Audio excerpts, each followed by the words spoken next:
Monsieur Book, are the train crew locked in their quarters? Yes, they are. Then the stage is set for the final act.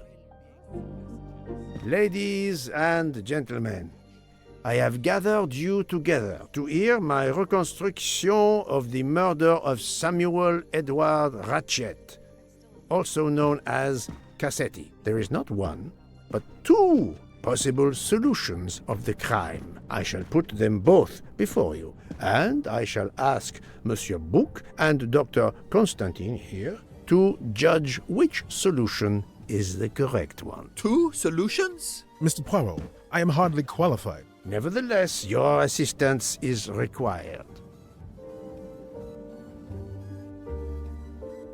Now, you all know the facts of the case. Ratchet was found stabbed to death this morning. He was last known to be alive at 12:37 a.m. last night, when he spoke to the wagon-lit conductor through the door. His watch was found to be badly dented, and it had stopped at 1:15. Dr. Constantine, who examined the body, puts the time of death as having occurred between midnight and 2 in the morning. At half an hour after midnight, as you all know, the train ran into a snowdrift. After that time, it was impossible for anyone to leave the train. So, here is my first theory.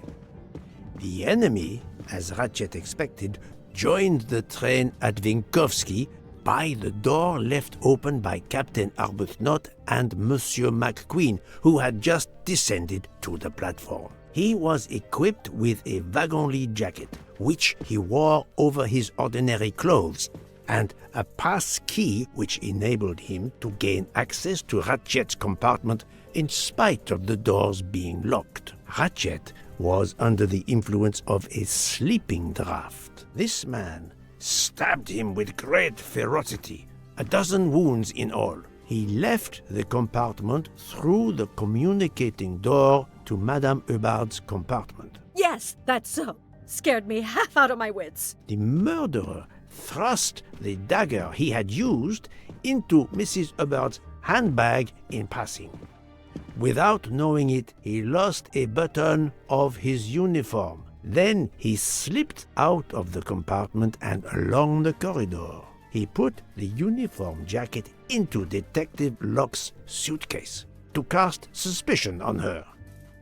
And a few minutes later, dressed in his ordinary clothes, he left the train just before it started off again, using the same means for egress, the door near the dining car.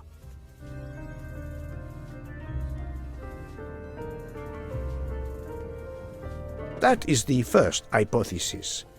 But there's a second. For that, we must examine the motive for the crime. Why was Ratchet killed? The motive is clear.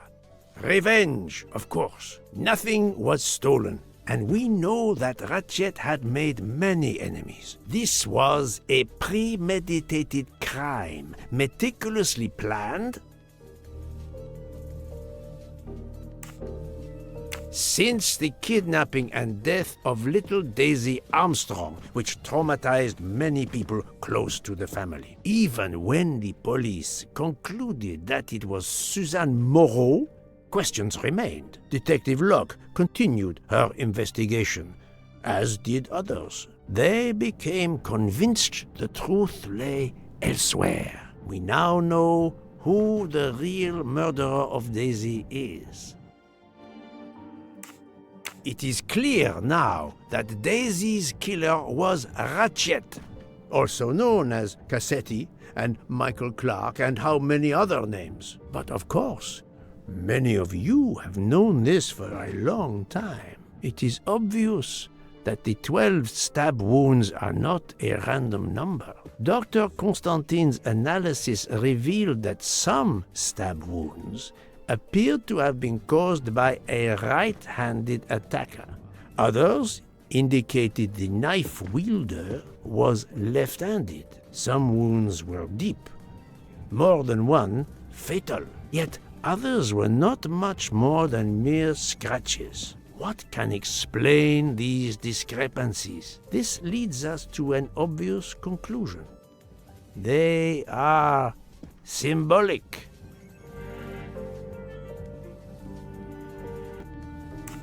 "12 stabs. 12! The same number as a trial jury in the United States. But not just a jury of 12 members condemning him to death, but 12 executioners as well. This self-appointed jury had meticulously planned for everything except Snow. snow. The avalanche that stopped us, as well as the presence of not one but 2 detectives on the train. They had to improvise, to hastily add clues and false leads. This woman in a red kimono does not exist. I don't know which of the passengers it was. It does not really matter. It was just a performance, a charade to introduce another possible culprit to muddy the waters. The time on Ratchet's broken watch was deliberately set to conceal the true time of the crime. The vial of vaping liquid incriminated Captain Arbuthnot. However, he had a solid alibi confirmed by Monsieur McQueen. Impossible then to suspect him. The conductor's jacket, found in Detective Locke's suitcase, was put there only to cast suspicion upon her. All these false leads were intended for me. But I am Poirot. I understood the truth. We have a train full of suspects. It's time to identify who the real culprits are. Let's start with Detective Locke.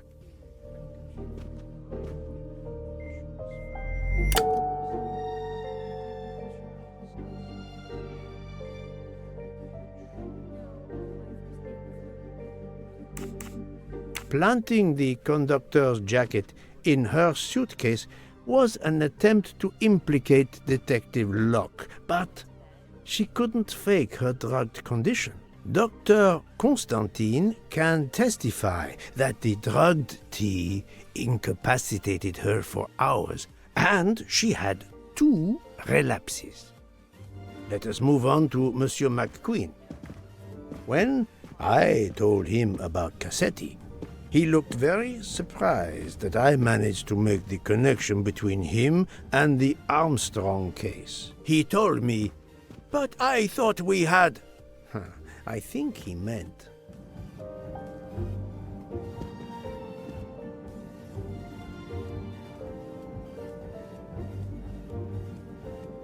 You thought you didn't leave any real clues linking the murder to the Armstrong kidnapping. Moreover, you insisted that Ratchet did not speak French when you knew I had heard a voice calling out in French that was supposed to be Ratchet.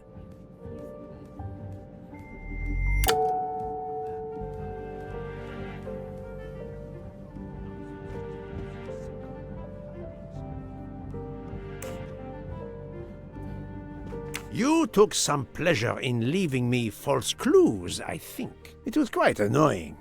But you told me yourself that your father was the district attorney who handled the Armstrong case. The case haunted my father. At first, he believed Suzanne Moreau had helped her boyfriend, Noah, to kidnap Daisy, even though there were questions that went unanswered, and a young policewoman refused to let it go, continuing to find discrepancies, but never enough to reopen the official investigation.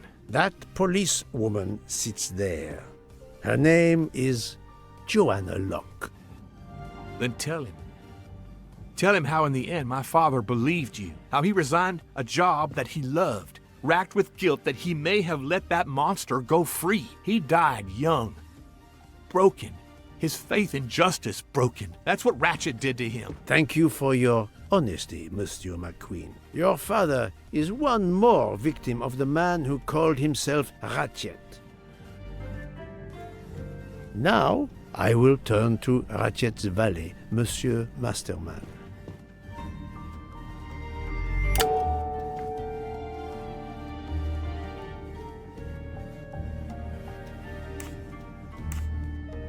Ratchet sensed danger close to him and naturally wanted to stay awake. You gave him sleeping pills without his knowledge. Once he was sound asleep, you could do what you had to do in peace. Sir, I'll tell you the truth.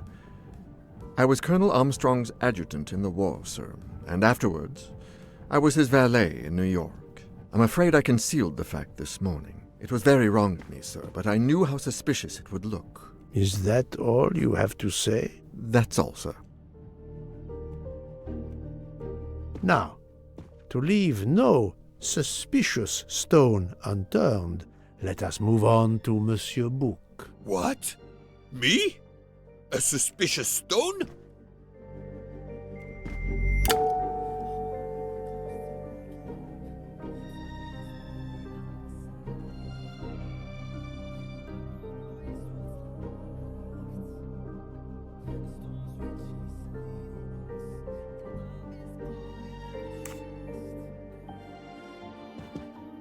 Book, my friend, of course you are not guilty. You did everything you could to get me on this train. What madness would cause you to ensure, and I speak with all modesty, that the best detective in the world could be present to witness your crime? But doesn't our friendship count as well? Most assuredly, but a murderer can wear all sorts of masks, including friendship. Let us consider our ever-efficient wagon-lit conductor, Pierre Michel.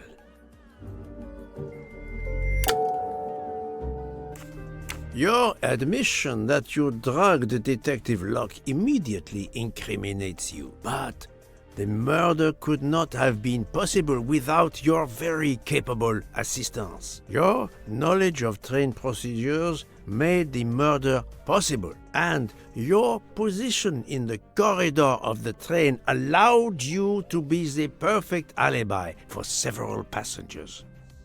And your motive?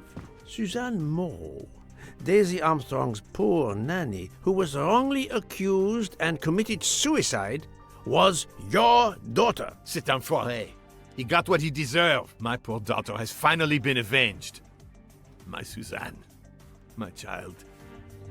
Let's move on now to Monsieur Hardman, one of 3 detectives on this train.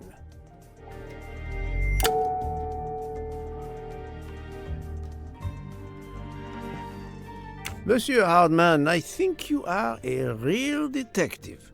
But you were never hired by Ratchet. Your alibi was that you were watching the corridor to protect Ratchet, which, of course, you never did. You protected Pierre Michel. However, we just saw that his alibi doesn't hold up, so neither does yours. I don't know about the conductor. Being Suzanne's fiancé, you had a substantial motive to punish Ratchet. You used your detective skills, just as Detective Locke did, to hunt him down and finally avenge the death of your beloved. That's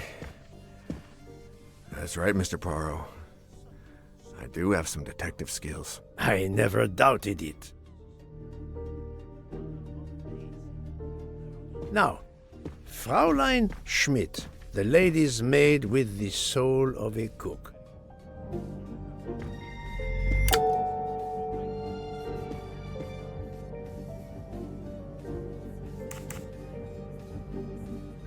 Fraulein Schmidt, you told me of your remorse for drugging Detective Locke. I believe you are sincere.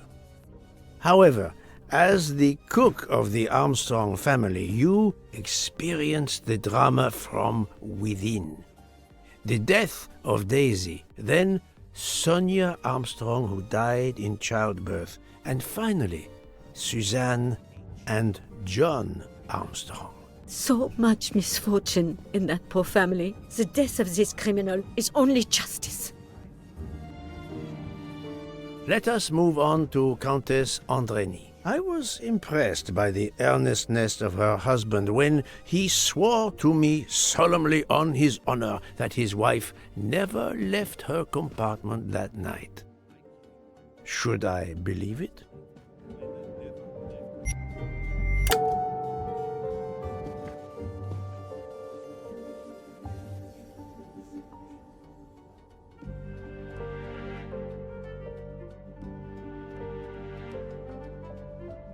Countess Andreni, being Sonia Armstrong's sister, you had every reason in the world to want to avenge her. But you were incapable of stabbing someone, even after what he had done to you and your family. The night of the crime, you simply took a sleeping pill. I appreciate the irony that nearby, Detective Locke was also in a drugged sleep. When you awoke, you thought the nightmare was over. Rudolph? Hush, my love. Hush. Excellent transition. I was coming to you, Count Andreni.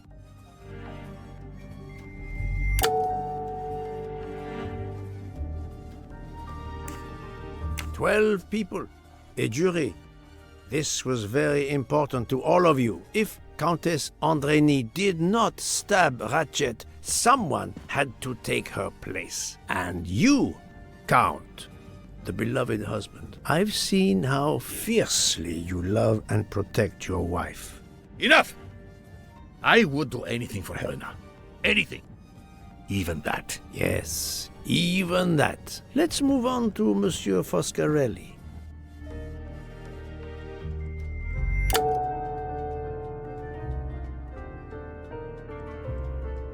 Detective Locke found out that you were the Armstrong chauffeur, and that you planned to travel on the same train at the same time as Ratchet. That is what made her decide to obtain a ticket as well. Unfortunately, she could not prevent the murder.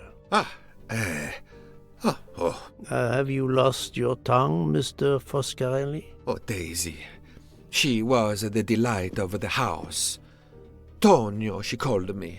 And she would sit in the car and pretend to drive me. And you, Mademoiselle Olson, a champion for the immigrants, a worthy calling.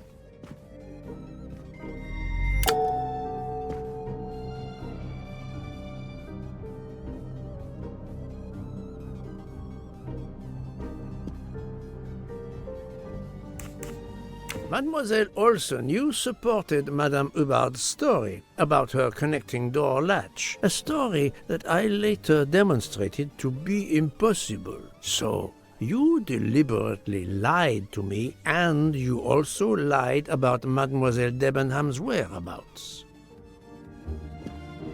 Enough! I can't take this anymore! I know what you want from me, Mr. Poirot. Very well. Here it is. She was my little Daisy, my angel, so patient. When I patched a scrape or took her temperature, that was my job. But she was so much more to me. She was a shining light in an ever-darkening world. I've tried to honor her by caring for children who have lost everything. Thank you, Mademoiselle Olson. You too shed light on your part in this mystery. You were Daisy Armstrong's nurse. I will ask you no more questions. It is enough that you have admitted what I know to be the truth, and I understand. Let's move on. Dr. Constantine. You suspect me? I know none of these people. I didn't know Ratchet either, and I've taken a solemn oath to help people, not murder them.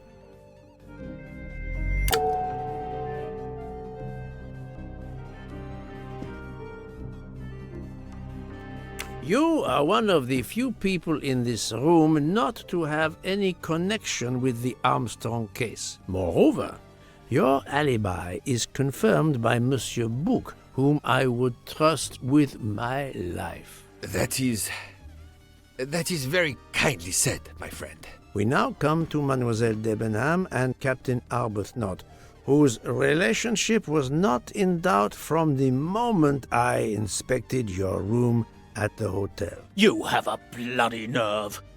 Indeed, I do. We're getting married. Congratulations. But I would rather talk about your relationship to John Armstrong.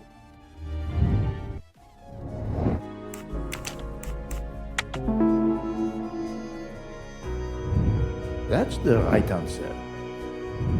Captain Arbuthnot, you served in the army with John Armstrong. What I don't understand is why a man your age is still a captain. One might expect you to be a colonel as well. Ever fought in a war, Poirot? It was war that first brought me to England. Then you know what it's like. There's a shattering sound, and death, and mistakes, acting on intelligence that proved to be wrong. I sent a patrol to their death. Good men, brave men, wasted. John testified on my behalf at a court-martial. I'm not a colonel. I don't deserve to be, you bloody fool. But I'm also not in prison. John remained my best friend until... There, you have my story. Understand now? Archie, calm down, please. You're right, Mary. What you see in me, I don't understand. Oh, Archie, I see in you what John saw. Miss Debenham, I'm sorry. My turn, is it? I'm afraid so. And you have caused me quite a puzzlement. Your connection with the Armstrong family was not obvious. Then I remembered the job you currently hold.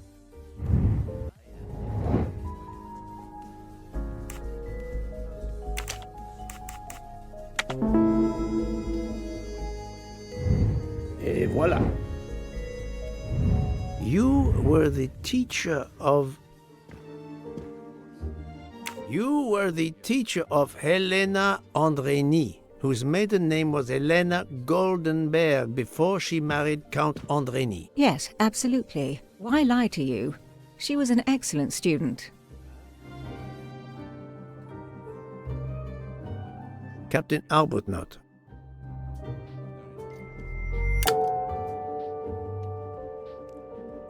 You had one of the strongest alibis, thanks to Mr. McQueen.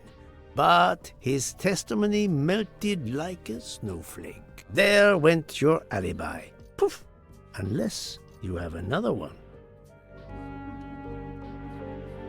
As for you, Mademoiselle Debenham,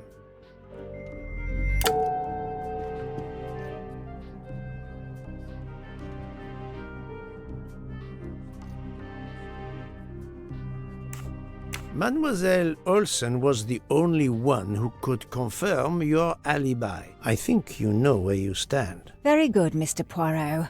Are you satisfied? I will be soon.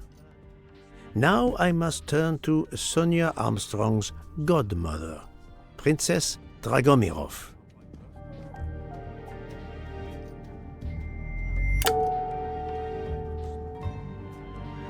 Princess Dragomirov, you weren't on my list of suspects at the start, given your social position. I left my social position in a cold country. Do you object to being addressed as Princess? I deny people the opportunity. It makes a good story to tell their friends. It also guarantees a good table in the best restaurants. Princess, there is also, forgive me, your extreme physical fragility. It does not stop me when I must be strong. Indeed. Of more importance, though, is the fact that you're the only left-handed person on the train. And the single blow to Ratchet from a left-handed person was very, forgive me, weak. Finally, I'm afraid I know the alibi that you shared with Fraulein Schmidt is false. You have been very thorough, sir. I hope you will permit me to say we are much alike. I am honored. Now it is time to end with Mrs. Hubbard, or should I say,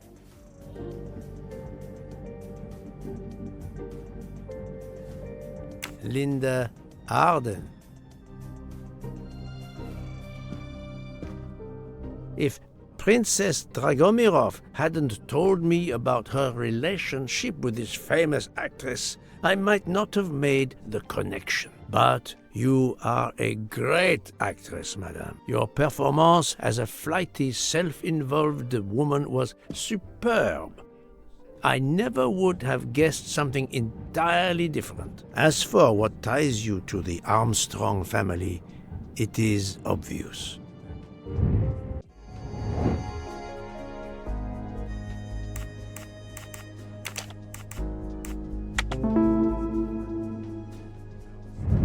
Et voilà.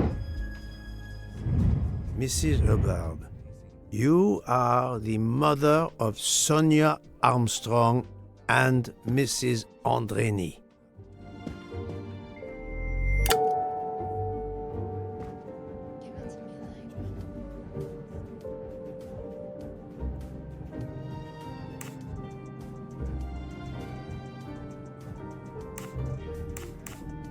Madame Hubbard, you really are a remarkable actress. You put so much effort into your character and into staging the murder. I saw it as a perfect mosaic, each person playing his or her allotted part. So carefully arranged that if suspicion should fall on any one person, the evidence of one or more of the others would clear the accused person and confuse the issue. Everything was meticulously planned.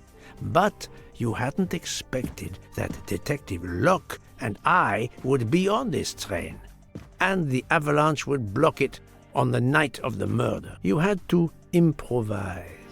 But again, improvisation would be another of your skills as an actress. So you came up with the story that the latch on the door that communicated with Ratchet's compartment was hidden by the handbag. I always fancied myself in comedy parts. That slip about the sponge bag was silly. Shows you should always rehearse properly. You know all about it, Mr. Poirot.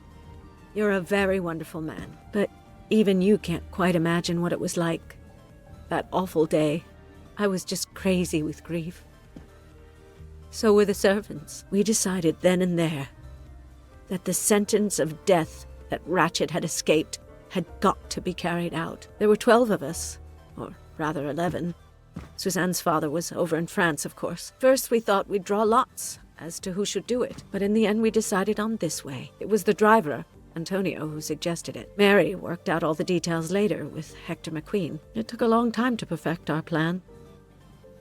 We first had to track Ratchet down. Hardman managed that in the end. Then we had to try and get Edward and Hector into his employment. Well, we managed that. Then we had a consultation with Suzanne's father. Captain Arbuthnot was very keen on having 12 of us. He seemed to think it made it more orderly. He didn't like the stabbing idea much, but he agreed that it did solve most of our difficulties. Well, Suzanne's father was willing. Suzanne had been his only child. We knew from Hector that Ratchet would be coming back from the east, sooner or later, by the Orient Express. With Pierre Michel actually working on that train, the chance was too good to be missed. My daughter's husband had to know, of course, and he insisted on coming on the train with her. Hector wrangled it so that Ratchet selected the right day for traveling when Michel would be on duty. And then, at the last minute, you came. For the rest of the story, you worked out everything, Mr. Poirot. You were right about all of us. What are you going to do about it? If it must all come out, can't you lay the blame upon me, and me only? I would have stabbed that man 12 times willingly. It wasn't only that he was responsible for my daughter's death, and her child's, and that of the other child who might have been alive and happy now. It was more than that. There had been other children kidnapped before Daisy, and there might be others in the future. Society had condemned him. We were only carrying out the sentence, but it's unnecessary to bring all these others into it, all these good, faithful souls. You are a director of the company, Monsieur Bouc. What do you say?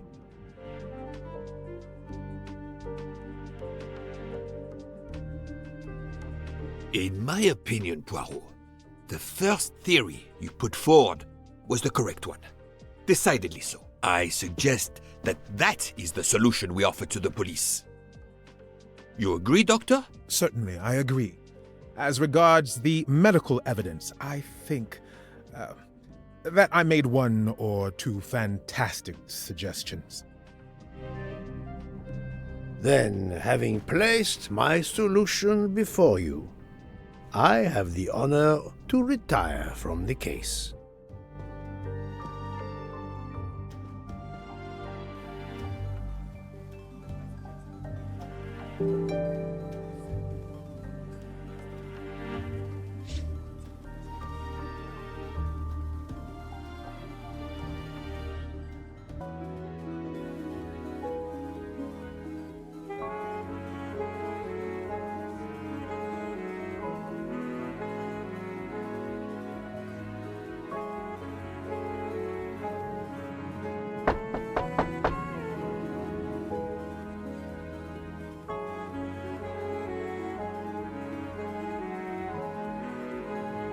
I'm sorry to wake you up in the middle of the night, Poirot, but it couldn't wait. There was a detail that bothered me in my preliminary autopsy of Ratchet's body. I went back to examine the body and I discovered a wound covered by another. The blow I hadn't seen was delivered by a thinner, sharper blade. So there were not 12, but 13 stab wounds. 12 stabs for 12 jurors. It doesn't work with 13 wounds. The symmetry is destroyed. It can't be one of the culprits who stabbed him twice? Doctor, a different knife was used. There is only one explanation.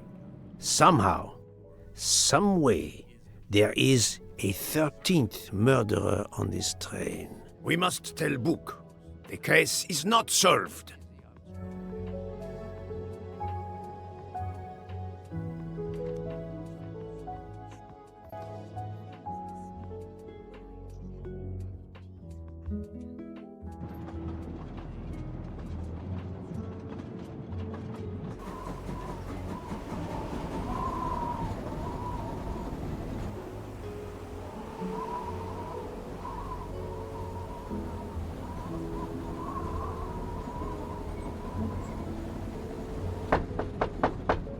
Please, come in. Ah, Book. I see we are moving at last. Yes.